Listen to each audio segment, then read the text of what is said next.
Hey guys, welcome back to another vlog. तो हम आज बात करेंगे मेरे वीज़ा के बारे में, क्योंकि बहुत सारे लोगों की क्वेरीज थी कि जो मेरा वीज़ा लगा है वो कैसे लगा है, उसका एक्सपेंस क्या है। तो आज मैं एक डिटेल वीडियो बनाऊंगा और अच्छी तरह डिस्क्राइब करूंगा कि मेरा वीज़ा कैसे लगा है। तो पहले मेरे वीज़ा का नाम जान लेते हैं। एथलीट वीज़ा मेरे वीज़ा का नाम नहीं है, मेरे वीज़ा का नाम है टेम्प्रेरी एक्टिविटी वीज़ा, जो कि 408 में फॉल करता है। सब क्लास 408 मेरे वीज़ा का नाम। तो अब हम बात कर लेते हैं रिक्वायरमेंट की। तो जो मेरे वीज़ा में रिक्वायरमेंट है वो फर्स्ट रिक्वायरमेंट है इवेंट की इनविटेशन की। तो अगर आप कोई भी गेम, स्पोर्ट्स, बॉडी बिल्डिंग, कुछ भी अगर आप खेलते हो या किसी भी गेम में पार्टिसिपेट करते हो, तो आपको सबसे पहले उसका इनविटेशन चाहिए यहाँ से। या आप खुद मंगवा लो या आपका इमिग्रेशन वाला मंगवा ले, ठीक है। तो जो बंदा आपको इनविटेशन सेंड करेगा वही आपको स्पॉन्सर भी कर रहा है कि उसने लिख दिया उस इवेंट के, उसमें वो लिख देता है कि मैं इस बंदे को बुला रहा हूँ भाई इसके लिए, और वो आपकी पहले फ़ीस पे होएगी वहाँ पर। जो भी आप इवेंट खेलने जा रहे हो उसकी जो भी एंट्री फीस होएगी वो पे होएगी। तो उसके बाद वो आपको भेजेगा इनविटेशन आपके पास आएगा। देन आपका प्रोसेस स्टार्ट होता है अब आगे। तो अब आगे क्या करना है, आगे आपको जो बेसिक रिक्वायरमेंट्स हैं, लाइक जैसे कि हेल्थ इंश्योरेंस होगी, मेडिकल चेकअप्स हो गए, मतलब जो बेसिकली पुलिस वेरिफिकेशन होगी, और यस जो आप फंड शो करते हो। और ये चीज़ हमेशा याद रखना कि फ़ंड्स जब आप ऑस्ट्रेलिया आने के लिए शो करते हो, क्योंकि मेरे को बाकी कंट्रीज़ का एक्सपीरियंस नहीं है पर यहाँ का एक्सपीरियंस है, तो जो भी फ़ंड रिक्वायरमेंट होती है ना वो आपको खुद शो करनी है, खुद अपने बैंक के अंदर जेन्युइन फंड्स होने चाहिए आपके, ठीक है। एंड मेक श्योर कि जब आप यहाँ पर आने वाले हो आपके पास इतना फ़ंड होना चाहिए कि आप यहाँ पर अपने होटल्स का, अपने खर्चों का पे कर सको। एक शो मनी जो आपको अपने पास रखनी होती है, लाइक, है ना। क्योंकि मैंने साथ एक्सपीरियंस मैंने एक्सपीरियंस किया है तो मैं लेके आया था मेरे साथ, तो मुझे पता है। क्योंकि सम टाइम ये चेक भी कर लेते हैं कि क्या आपके पास इतना इनफ कैश है या इतना फंड्स है कि आप यहाँ पे सर्वाइव कर सकते हो।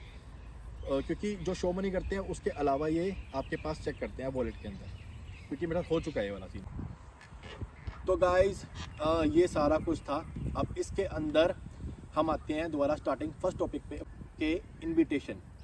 तो अब बहुत सारे बंदों का सवाल होगा कि इनविटेशन को मंगवाया कैसे जाए, उसकी क्या रिक्वायरमेंट है मंगवाने की, है ना।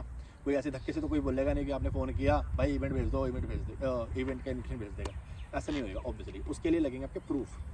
तो आपको अपने जितने भी अपने कॉम्पिटिशन खेलने हैं, गेम्स खेल लिए, उनके सर्टिफिकेशन, उनके कुछ प्रूफ्स जो आपके पास ओरिजिनल होने चाहिए, ठीक है। आपके पास अपने काम का एक्सपीरियंस होना चाहिए, अपनी गेम का, अपनी फील्ड का एक्सपीरियंस होना चाहिए। जितने ज़्यादा टाइम का होएगा, जितने अच्छे लेवल तक होएगा, उतना आपका जो वीज़ा है, प्रोफाइल है, वो स्ट्रॉन्ग बनेगी। और आपको जो आप इनविटेशन भेजोगे इवेंट के लिए, उतनी जल्दी उसका अच्छा रिप्लाई और अच्छा रिस्पॉन्स मिलेगा आपको। मतलब जैसे कि मैंने किया था, मैंने क्या किया था, अपने सारे सर्टिफिकेट्स मैंने कलेक्ट करके अपनी प्रोफाइल बना के बढ़िया मैंने भेजी थी ऑस्ट्रेलिया में जो इवेंट डायरेक्टर था उसको। और देन उसने उसको सब कुछ पास करके मुझे इनविटेशन सेंड किया था। एंड देन मैंने अपनी फ़ीस वगैरह जो भी थी, और इवेंट की जो फ़ीस थी, वो सारी जो फ़ीस थी कुछ थी मेरी $200 कुछ करके, वो मैंने पे करी। एंड देन मैं एलिजिबल हो गया वीज़ा डालने के लिए। अभी वीज़ा आया नहीं है, डालने के लिए। एंड देन फिर मैंने स्टार्ट किया अपनी प्रोसेसिंग। तो जो मेरी प्रोसेसिंग थी ना भाई, वो मेरे को मैं दिसंबर में स्टार्ट की थी, एंड मार्च तक चली है मेरी वो।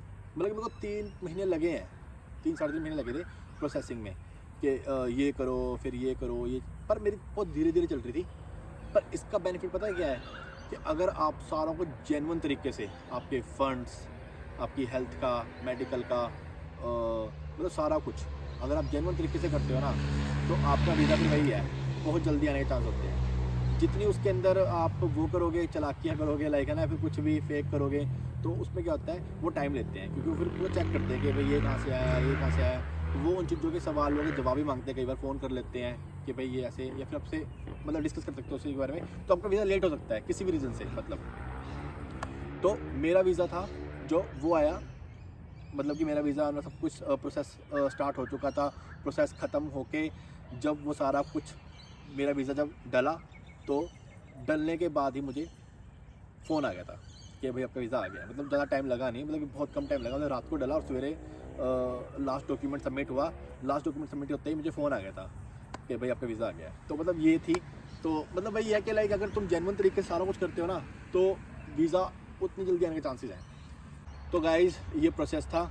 इसके अलावा इसके अंदर हम एक चीज़ और ऐड करेंगे, मतलब हम नहीं करेंगे ऑब्वियसली, वो ऐड करनी नेसेसरी होती है कि ऑस्ट्रेलिया का हेल्थ इंश्योरेंस। तो जब आप वीज़ा डालोगे उससे पहले ऑस्ट्रेलिया की एक हेल्थ इंश्योरेंस होती है, वो लेनी पड़ती है। वो सारा कुछ जो प्रोसेस है उसके अंदर ऐड करके देन आप वीज़ा अप्लाई करते हो। तो जब आपका वीज़ा आ जाता है उसके बाद आपको यहाँ पर होटल बुकिंग करानी पड़ती है कि आप जितने टाइम के लिए यहाँ पर आ रहे हो उतने टाइम की होटल बुकिंग शो करानी पड़ती है।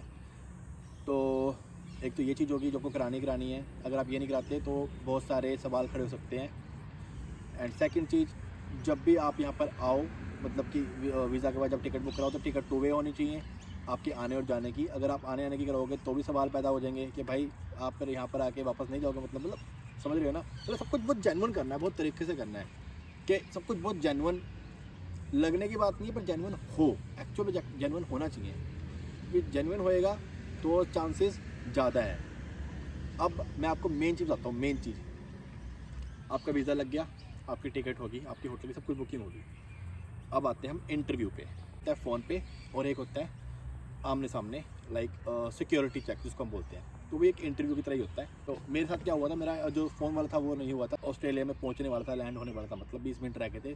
तब प्लेन के अंदर जो हॉस्टेस होते हैं उन्होंने मुझे एक स्लिप दी इतनी बड़ी, जिस पे तुमको सारा कुछ मेंशन करना होता है, तुम्हारे बैग में क्या है, नाम, ये वो, कहाँ जा रहे हो, कैसे क्या, सारा कुछ। तो सबको मिली थी। तो वो सारा कुछ उनमें डालते हैं कि तुम्हारे पास कोई ड्रग्स तो नहीं है, अल्कोहल तो नहीं है, कोई वेपन तो नहीं है, और दे दो।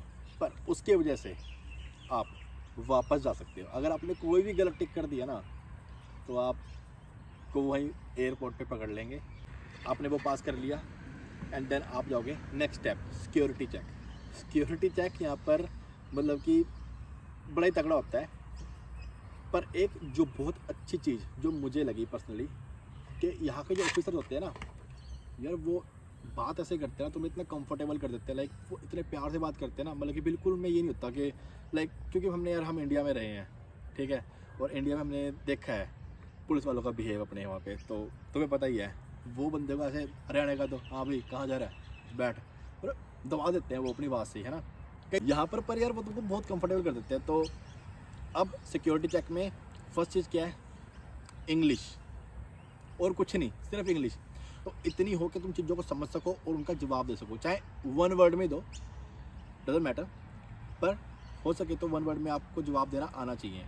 क्योंकि सिक्योरिटी चेक पे अगर उस बंदे ने आपको रोका और आप उससे बात नहीं कर पाए और उसको लगा या आपने कोई गलत जवाब दे दिया, क्योंकि उसने पूछा कुछ और आपने जवाब कुछ और दे दिया, तो आपको वो एयरपोर्ट से भी वापस भेज सकते हैं। इतना चक्कर है। क्योंकि ये चीज़ मुझे पहले ही क्लियर हो गई थी, तो मैं थोड़ा सा प्रिपेयर था उस चीज़ के लिए।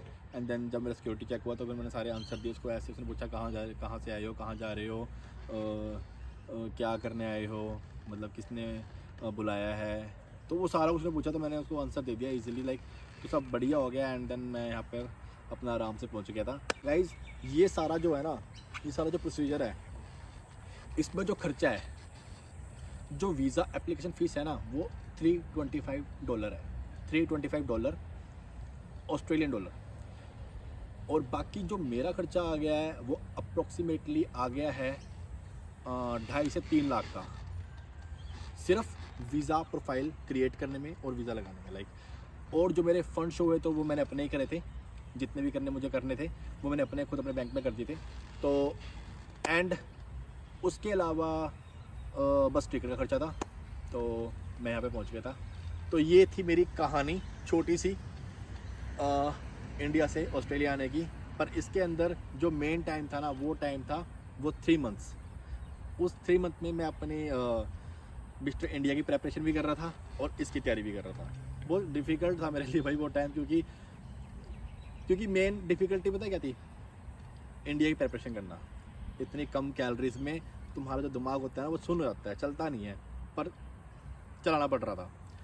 तो एक जगह मेंटली स्ट्रेस भी था। एनी हाउ बहुत बढ़िया हो गया, बस जो भी था भगवान ने जो टाइम दिया बहुत अच्छा निकल गया और बहुत अच्छी चीज़ होगी और मैं यहाँ पहुँच गया हूँ। तो मुझे एक मौका मिला है लाइफ में कुछ करने के लिए। तो गाइज़ मैं तुमको यही सलाह दूंगा कि जब भी वीज़ा लगवाना हो ना, स्टेप बाय स्टेप चलो।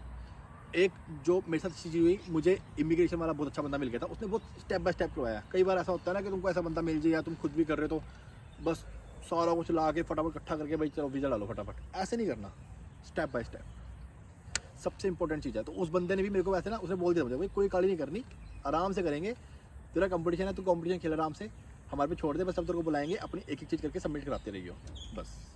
तो वो मेरे पे एक प्लस पॉइंट भी कह लो, चाहे वो भगवान ने मतलब कि सोचा हुआ था कि भेजना है तो मैंने वही है कि अगर पेशेंस रख के कोई भी काम करोगे तो उसका रिजल्ट बहुत अच्छा आएगा। हमारे यहाँ एक कहावत भी है कि सब्र का फल बढ़िया होता है, बढ़िया नहीं होता भाई, बहुत बढ़िया होता है। तो गाइस इसी के साथ इस व्लॉग को करते हैं एंड। तो ये थी इन्फॉर्मेशन, और मैं आपको एक लिंक दे दूँगा अगर आपको डिटेल में और ज़्यादा डिटेल में हर चीज़ को अच्छे से पढ़ना है या देखना है और जिसने वीज़ा डालना है, तो मैं वो लिंक शेयर कर दूंगा डिस्क्रिप्शन में, वो जाके चेक कर लेना। बाकी guys thank you so much for watching my video and keep supporting me, keep loving me and love you so much. और हाँ भाई, सब्सक्राइब, लाइक, शेयर, कमेंट भाई कर दिया करो भाई, तुम प्यार दिखाओगे तभी फिर मैं और आगे अच्छा कंटेंट लेके आऊँगा। तो गाइस मिलते हैं नेक्स्ट वीडियो में, सी यू।